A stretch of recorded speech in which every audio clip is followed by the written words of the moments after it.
In June 1940, with the conquest of France, Nazi Germany and Italy had conquered almost all of Western Europe. The map of Europe was one solid color reflecting the domination of the Axis powers. Except for one small hole in the donut: Switzerland. Switzerland's neutrality didn't guarantee anything. In fact, the Nazis desperately wanted to invade Switzerland. Learn more about Operation Tannenbaum, the planned German invasion of Switzerland, on this episode of Everything Everywhere Daily.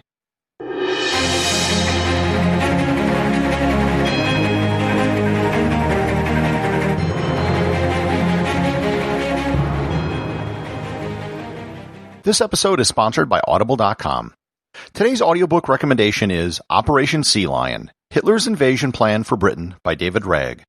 During the summer of 1940, Hitler's Germany appeared unstoppable. The Nazis were masters of mainland Europe, in alliance with Stalin's Russia, and only the English Channel prevented an immediate invasion. Operation Sea Lion examines just how realistic the German threat of invasion was.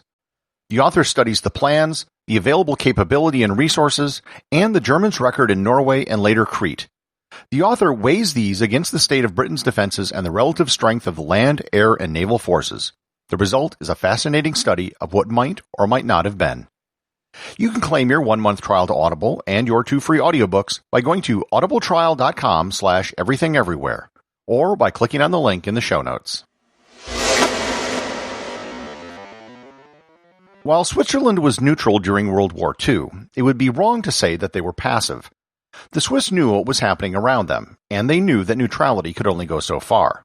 The Germans had invaded Belgium, the Netherlands, Luxembourg, and Denmark, despite the fact that they were all officially neutral before the start of the war. And there was one other thing. Hitler hated Switzerland.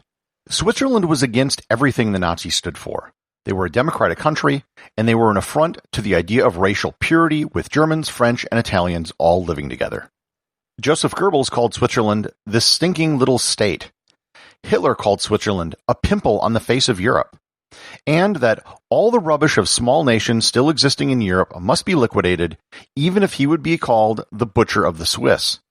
He told Mussolini, Switzerland possessed the most disgusting and miserable people and political system. The Swiss are the mortal enemies of the new Germany. By the time the Nazis had blitzkrieged their way through France in the summer of 1940, they were looking at Switzerland as the next target.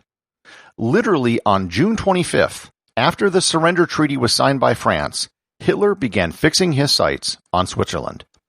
Politically, the plan was to divide up Switzerland into linguistic regions. The French-speaking parts would be merged into Vichy France. The Italian-speaking parts would become part of Mussolini's Italy, and the German-speaking parts would join the Third Reich. Militarily, the operations would include 15 Italian divisions and 11 German divisions with up to 500,000 men. The plan was called Operation Tannenbaum. The routes into Switzerland were changed over and over for several months. The initial plan was to put the primary thrust of the attack in the Jura region of Switzerland south of Basel. However, it's a heavily forested region with waves of hills that would be perpendicular to the direction of the attack. The central belief which all German war planners had was that there wouldn't be much fighting at all. They thought that the Swiss would willingly join in a non-violent Anschluss similar to how Austria and the Sudetenland joined Germany. They couldn't have been more wrong. While Switzerland was neutral, they were not pacifists. Switzerland has always maintained a very robust and active defense. Almost the entire male population had military training. They all had weapons. And, probably the biggest thing, Switzerland was full of mountains.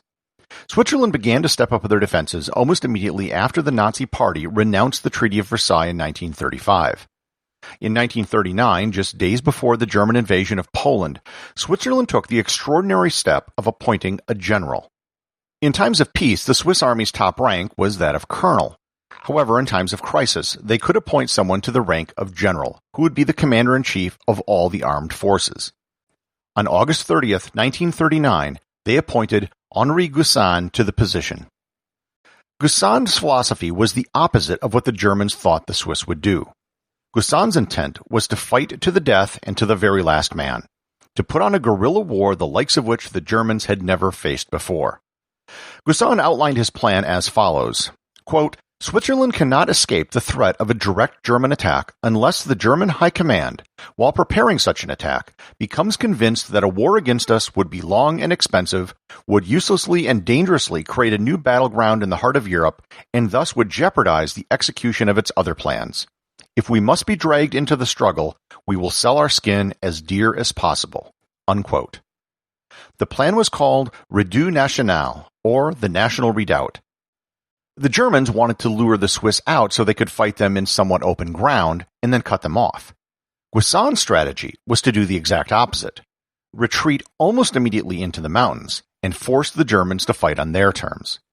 The German panzer divisions, which performed so masterfully in the invasions of Poland and France, would be near useless in Switzerland. The Swiss had most of the bridges and tunnels in the country wired with explosives and could detonate them on a moment's notice. This included the Simplon and St. Gothard's Pass tunnels into Italy. If these tunnels were destroyed, then one of the main benefits of taking Switzerland, facilitating the transportation between Italy and Germany, would be gone. Infantry and artillery bunkers were built and camouflaged on the sides of mountains everywhere. Moreover, the structure of the Swiss government made it impossible for the country to surrender.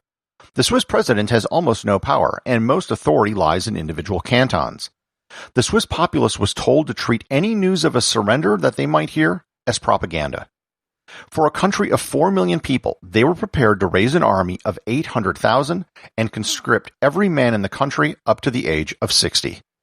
In the end, the invasion of Switzerland never happened, despite the fact that Hitler desperately wanted to do so.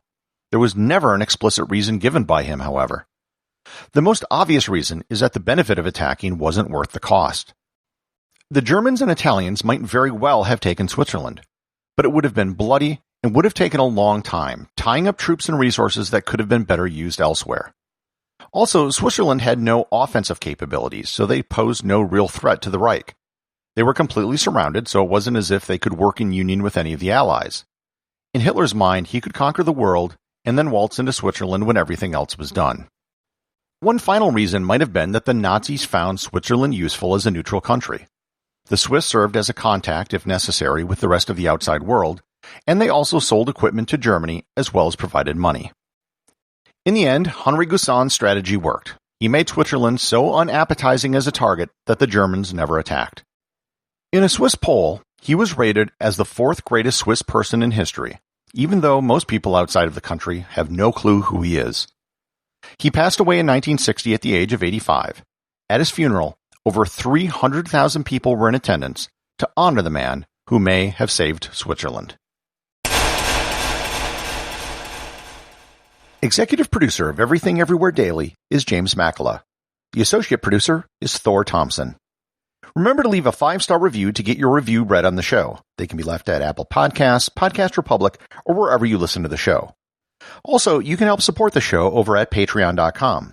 Patrons can get merchandise like t-shirts and hoodies, as well as having direct access to provide suggestions for future episodes.